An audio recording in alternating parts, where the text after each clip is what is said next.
हाय, good morning. कैसे आप सभी? तो आज हम बात करेंगे मैट्रिक्स के बारे में। लास्ट लेक्चर में मैंने आपको बहुत कुछ मैट्रिक्स के बारे में बताया था। तो मैट्रिक्स में मैंने ये बताया था कि मैट्रिक्स कैसे बना, लीनियर इक्वेशन से बना है, यानी रैखिक समीकरण से हमारा मैट्रिक्स बना है। फिर मैंने आपको बताया था कि रेक्टेंगुलर एरे है। अगर मैट्रिक्स क्या है कि मैट्रिक्स क्या है, तो matrix is a rectangular arrangement, यानी एक आयताकार क्रम विन्यास है जिसमें हम m रोज और n कॉलम के रूप में नंबर और फंक्शंस को रिप्रेजेंट करते हैं। उसके बाद हम रिप्रेजेंटेशन ऑफ मैट्रिक्स भी पढ़ेंगे कि मैट्रिक्स को कैसे रिप्रेजेंट करते हैं। ये उसका बेसिक फॉर्मेट हो गया जी, इसको हम कॉम्पैक्ट फॉर्म भी बोलते हैं, जिसको हम विस्तार से भी पढ़ेंगे। आगे डिस्क्राइब करूंगा मैं इस कॉम्पैक्ट फॉर्म को।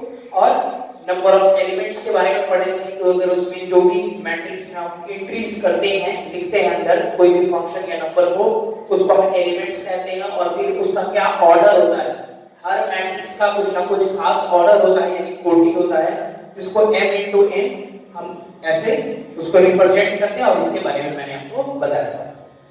आज हम आगे देखेंगे कॉम्पैक्ट फॉर्म को थोड़ा डिस्क्राइब करके देखते हैं कि क्या होगा ये कॉम्पैक्ट फॉर्म और कैसे होता है। तो ये सब चीजें बेसिक है जो मैंने आपको लास्ट वीडियो लेक्चर्स में बताया था। अगर आप इसको देख रहे हैं तो आप प्रीवियस वीडियो को भी देखें ताकि आप बहुत अच्छे से इसको समझ सकें। थोड़ा लॉक कर दें। हाय, तो चलिए अब देखते हैं। आप मैंने बताया आपको कि हम उस कॉम्पैक्ट फॉर्म को आगे पढ़ेंगे। ये मैट्रिक्स का जो कॉम्पैक्ट फॉर्म था और इसको पूरा विस्तार से मैंने यहाँ पर लिखा है डिस्क्राइब करके। तो हम उन सभी चीजों को एक बार देखेंगे, लेकिन पहले एक बार देख लो। पहले आप एक बार देख लो, थोड़ा बहुत आप देख लो, ताकि जब मैं आपको बताऊं तो थोड़ा आपको क्लियर हो जाए। ओके, तो सबसे पहले यहां से हम स्टार्ट करते हैं। ए यहाँ पर कोई मैट्रिक्स है। ए यहाँ पर जो छोटा वाला मैंने ए लिखा है स्मॉल लेटर में, ये उसके एलिमेंट्स को बताता है। और आई जे क्या बताता है, यहां देखिए, आई बताता है रो। रो यानी आई भी पंक्ति को डिनोट करता है कि उसमें कौन से रो की बात कर रहे हैं। जे जो होता है जेथ कॉलम, यानी जे जो होता है वो स्तंभ की बात करता है कि किस कॉलम की बात कर रहे हैं। क्योंकि अगर मान लीजिए कि कहीं मान लीजिए कि A13 यहाँ पर लिखा हुआ है, तो हमको कैसे पता चलेगा कि ये कहाँ पे है? अगर मैं किसी को बोलूं कि इस प्लेस का मुझे बताओ कहाँ पर है उस मैट्रिक्स में, तो इसलिए उसको विस्तार में ऐसे लिखा जाता है ताकि हम आइडेंटिफाई कर सके कि कोई एलिमेंट्स कहाँ पे है। और ये कॉम्पैक्ट फॉर्म का पूरा डिस्क्रिप्शन है जो मैंने लिखा है, और इसको समझते हैं। m into n तो ऑर्डर होता है, सभी को पता है। m कहने का मतलब आपका पंक्ति की संख्या यानी नंबर ऑफ रो, n यानी स्तंभ की संख्या, नंबर ऑफ कॉलम। A11, अगर मैं I लिखूं 1 और J की जगह पे 1 लिखा हूं यहाँ पर, इसका मीनिंग ये होगा कि मैं पहले रो यानी पहला रो और पहले कॉलम की बात कर रहा हूं। ठीक है, उसी तरह मैंने इसको पहले रो की, ये तो पूरा पहला रो है, पहला रो, ये पहला कॉलम, ये पहला रो है, देख रहे हैं पहला रो, ये दूसरा कॉलम हो गया, ये पहला रो है, ये क्या हो गया हमारा तीसरा कॉलम हो गया। तो इसी तरह आगे बढ़ते जाता है ये, यहां तक हम पहुंचते हैं कि पहला रो और हमारा कॉलम क्या हो गया जेथ कॉलम हो गया, यानी मतलब ये J1 कॉलम है। ओके, आगे बढ़ते जाता है ये पहला रो में कॉलम कहां तक जाता है n तक। आई बात समझ में?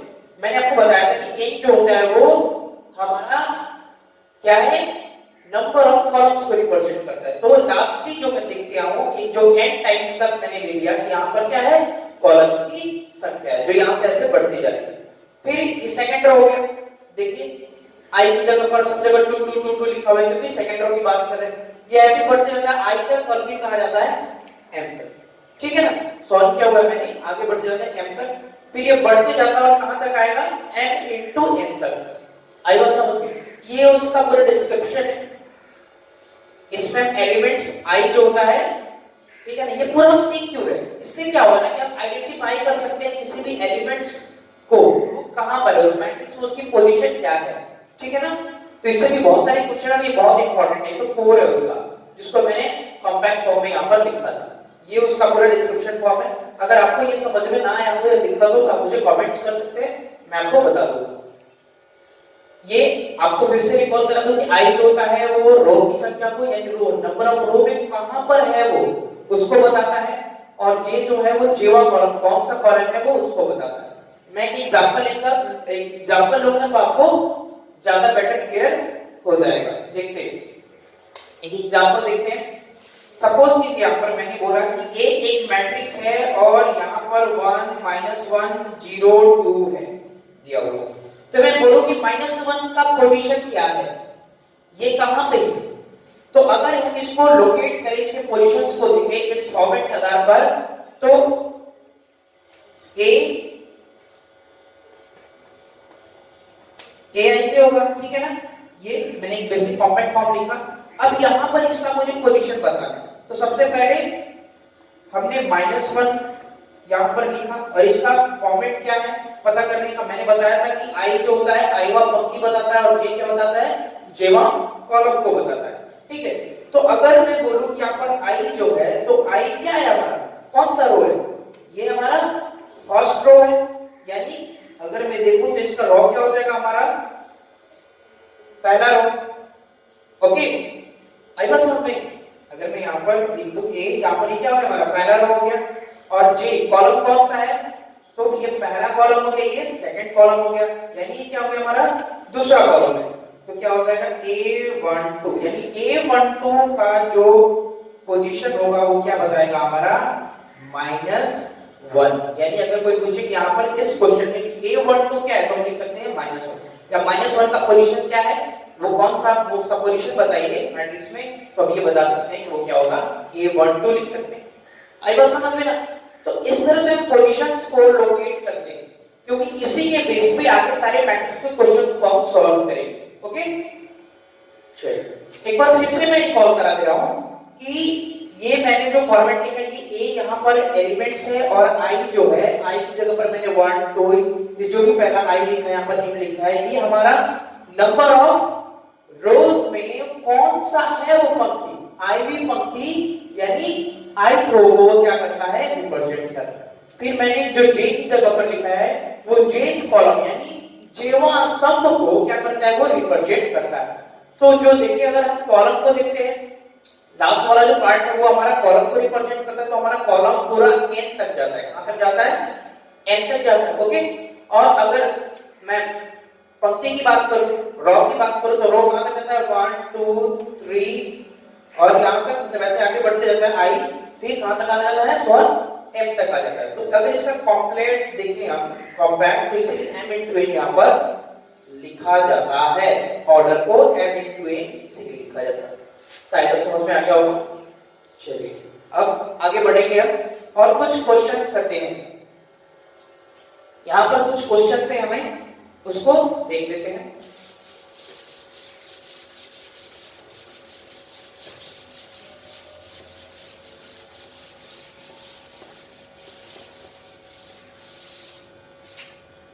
आपके एनसीईआरटी में क्वेश्चन भी दिया हुआ है इसमें कि अगर आपके पास नंबर ऑफ एलिमेंट्स दिया हुआ है, नंबर ऑफ एलिमेंट्स अगर आपको दिया हुआ है यानी अवयवों की संख्या आपको दी हुई है, अवयवों की संख्या दी हुई रहेगी, ठीक है, और आपको निकालना होगा उसका पॉसिबल ऑर्डर, उसका क्या क्या पॉसिबल ऑर्डर हो सकते हैं, कोटि आपको निकालना होगा। तो आप कैसे निकालेंगे, ठीक है, तो आइए देखते हैं। मैंने लिखा अगर अवयव की संख्या 5 है तो 5 का कितना कोटि यानी कितना ऑर्डर में मैट्रिक्स हम बना सकते हैं। अगर 5 एलिमेंट्स हो, माना मैंने 5 elements A B C D, ठीक है ना, ऐसे कोई भी मतलब अगर मैं एलिमेंट्स की बात करता हूं 5 एलिमेंट्स है तो उसके पॉसिबल कितने ऑर्डर्स हो सकते हैं।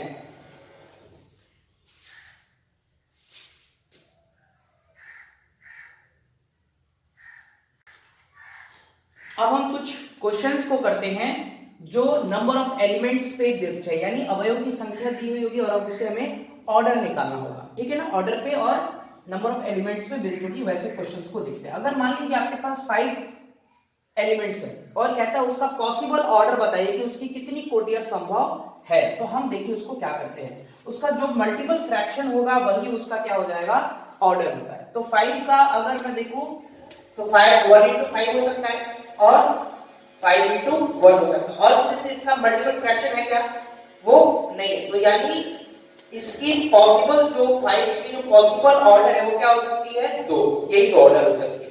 अगर मैं 13 ले लूं तो 1 into 13 और 13 into 1, यही तो इसके भी पॉसिबल ऑर्डर्स हैं, जो उसका मल्टीपल होगा फैक्टर, ठीक है ना, वही उसका क्या हो जाएगा, ऑर्डर होगा। ये आपने देखा। अब सपोज कीजिए कि एक क्वेश्चन आईटी जेईई मेंस में भी बहुत पहले और बहुत सारे कॉम्पिटिटिव एग्जामिनेशन के अगर 4 एलिमेंट्स दिया हुआ हो, ठीक है ना, 4 एलिमेंट्स दिया हुआ होगा, तो उसका कितना ऑर्डर पॉसिबल है। तो देखिए सबसे पहले क्या होगा, 1 into 2, 2 into 1, फिर क्या हो जाएगा हमारा, और किसे कटेगा तो बिल्कुल 2 into 2, यानी 3 ऑर्डर होंगे। कितने ऑर्डर होंगे, 3 ऑर्डर होंगे, सॉरी 1 into 4 होगा, 4 into 1 होगा, और 2 into 2, यानी ये 3 ऑर्डर पॉसिबल होते हैं 4। ओके, आगे बढ़ते हैं। सपोज कीजिए कि अगर 24 एलिमेंट्स हो, आप एक बार कैलकुलेट करें, अगर 24 एलिमेंट्स हो तो उसके कितने पॉसिबल ऑर्डर है, तो हम उसके पूरे मल्टीपल फैक्टर्स को देखते हैं कि 24 का मल्टीपल फ्रैक्शन क्या क्या है, यानी किससे किससे मल्टीपल किया जाए तो 24 आ जाता है। तो आइए देखते हैं, सबसे क्या हो जाएगा, 1 into 24, 2 से होगा, बिल्कुल 12 टाइम्स, जब 2 से मल्टीप्लाई करते हैं तो क्या आ जाता है, 24 आ जाता है। 3 से बिल्कुल कितना होगा, 8 3 24, 4 से 4 6 ओके, 5 से तो डिविजिबल नहीं होगा, 6 से, फिर यही चीजें हमारा रिवर्स हो जाएंगे, ठीक है ना, इसी को हम रिवर्स में लिख सकते हैं क्योंकि इसके बाद वो नहीं हो पाता फैक्टर। तो क्या हो जाएगा रिवर्स में, 6 into 4, 8 into 3, 12 into 2 और 24 into 1, यानी अगर आप पूरा 24 का पॉसिबल देखें मल्टीपल फ्रैक्शन तो वो ये पॉसिबल है, यानी 1 2 3 4 5 6 7 8, यानी अगर पूछे कि अगर 24 एलिमेंट्स है और उसके कितने पॉसिबल ऑर्डर्स हैं, ठीक है, तो कितने हो सकते हैं, 8, कितने होंगे, 8। तो ये आपका ऐसे कुछ क्वेश्चंस है, आप देख सकते हैं, आप उसको बना लीजिएगा, जो भी आपके एनसीईआरटी में अगर आपको दिक्कत हो तो आप मुझे पूछ सकते हैं। हालांकि मैं आपको असाइनमेंट प्रोवाइड करूंगा, असाइनमेंट सभी बना रहा हूं मैं, और एज सून एज मैं आपको असाइनमेंट प्रोवाइड करूंगा जैसे ये चैप्टर खत्म होगा। चलिए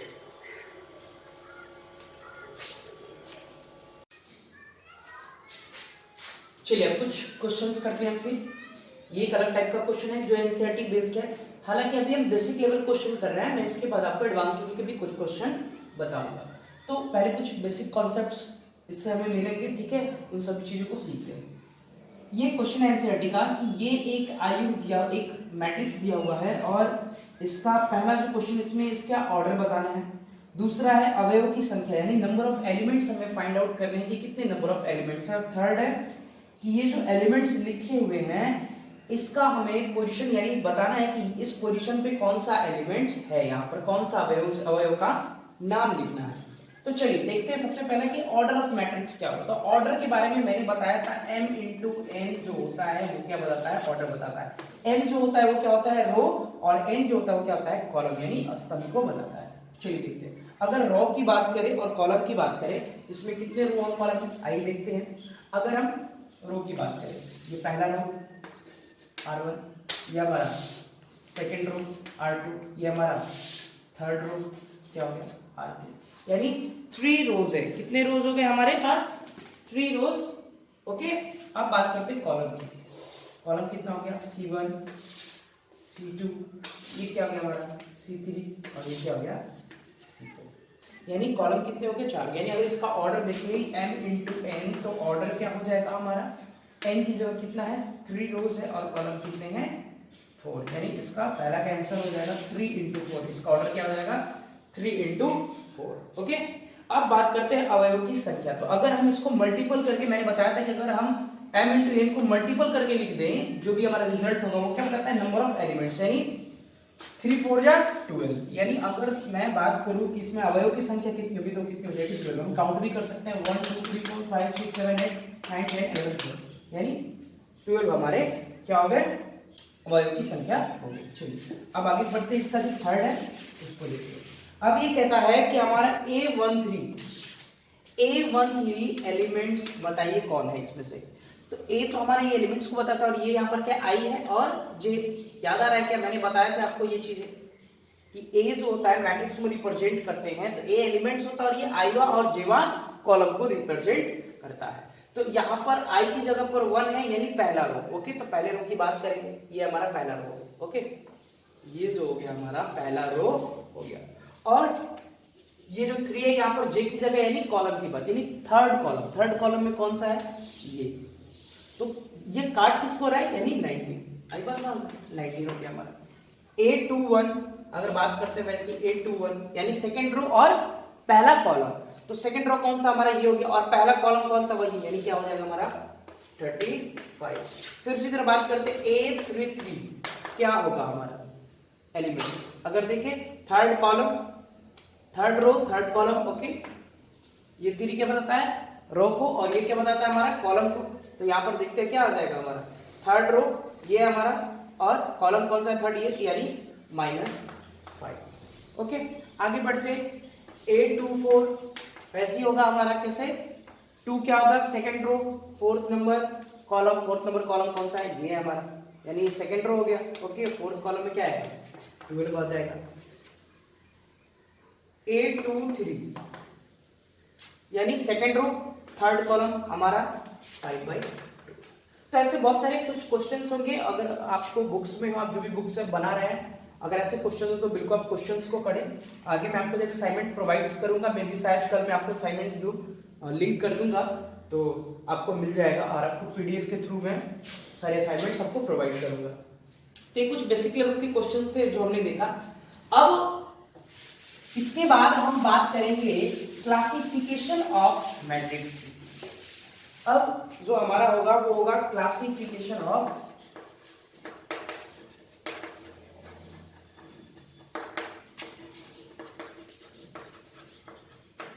ठीक है ना, यानी मैट्रिक्स के प्रकार। ठीक है ना, मैट्रिक्स को बहुत सारे पार्ट्स में डिवाइड किया गया है, उन सभी को एक एक करके पढ़ेंगे। तो सबसे पहला जो मैट्रिक्स पढ़ने जा रहे हैं वो है column matrix. Column matrix, okay, column matrix को बोलते हैं हम स्तंभ आयुवी।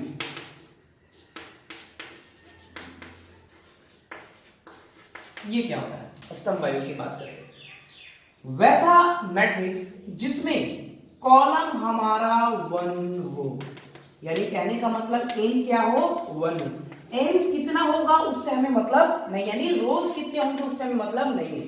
हमें क्या होना चाहिए, कॉलम जिसमें स्तंभ की संख्या 1 हो, 1 हो, तो उसको हम क्या बोलेंगे, हमेशा वैसे मैट्रिक्स को स्तंभ आयु बोलते हैं, फिर कॉलम मैट्रिक्स बोलते हैं। देखते हैं कुछ एग्जांपल्स में इसको समझेंगे।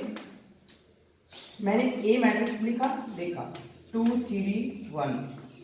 अगर इसमें हम देखते हैं तो रो कितने हैं, रो की बात करता हूं, first row, second row, third row, यानी R1 R2 और R3, 3 रो है। लेकिन कॉलम कितना है, कॉलम की बात करता हूं, कॉलम क्या है, सिर्फ और सिर्फ 1। ओके, तो ये क्या हो गया हमारा रो मैट्रिक्स हो गया। ठीक है ना, मुझे कॉलम से ही सिर्फ मतलब होता है इसमें कि कॉलम क्या होना चाहिए हमारा 1 होना चाहिए। ओके, रो कितना भी हो, अगर यहां पर देखते हैं हम 1 2, अगर ये एक मैट्रिक्स लेते हैं, इसमें रो देखिए, रो इसमें डिफरेंट है, इसमें 2 रो है, लेकिन कॉलम क्या है हमारा सिर्फ और सिर्फ 1 है, यानी कॉलम क्या है सिर्फ और सिर्फ 1। ओके, आगे बढ़ते हैं। अब बात करते हैं हम रो मैट्रिक्स की। ओके, कि रो मैट्रिक्स क्या होता है। सेकंड नंबर है रो मैट्रिक्स, यानी अपन बात करते हैं पंक्ति अवयव। पंक्ति अवयव क्या होता है, अगर पंक्ति अवयव की मैं बात करूं तो रो मैट्रिक्स जो होता है,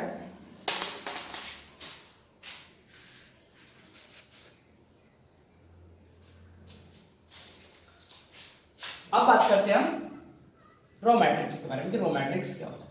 रो मैट्रिक्स होता है यानी जिसमें सिर्फ और सिर्फ हमारा रो क्या हो रो हो वो सिर्फ 1 हो, कॉलम कितना भी हो उससे मुझे कोई मतलब नहीं है। ओके, तो उसको हम क्या बोलते हैं? रो मैट्रिक्स बोलते हैं। डेफिनेशन आप लिख सकते हैं, वैसा अवयव जिसमें सिर्फ और सिर्फ एक हमारा अगर पंक्ति हो तो हम उसको क्या बोलते हैं?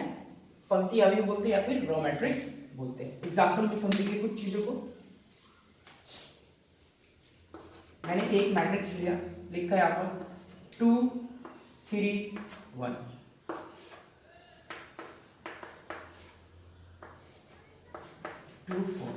देखिए अगर इन मैट्रिक्स को देखते हैं हम तो क्या है हमारा यहाँ पर, अगर इन मैट्रिक्स को देखते हैं तो इसमें अगर इसका ऑर्डर देखें तो ऑर्डर क्या होगा? रो कितने हैं? 1 और कॉलम कितना हमारा? 3। इसमें देखते हैं क्या होगा इसका ऑर्डर हमारा, 1 रो और कॉलम कितना है? 2। यानी कहने का मतलब वैसा मैट्रिक्स जिसमें हमारा जो अगर पंक्ति हो यानी जो नंबर ऑफ रोज हो वो कितना होना चाहिए? 1। 1 हो अगर पंक्ति तो उसको हम क्या बोलते हैं? पंक्ति अवयव बोलते हैं। अगर इसके फॉर्मेट को देखें तो हम इसको ऐसे भी रिप्रेजेंट कर सकते हैं कि ए कोई मैट्रिक्स है तो वहां पर हमारा जो एम होगा वो क्या होगा?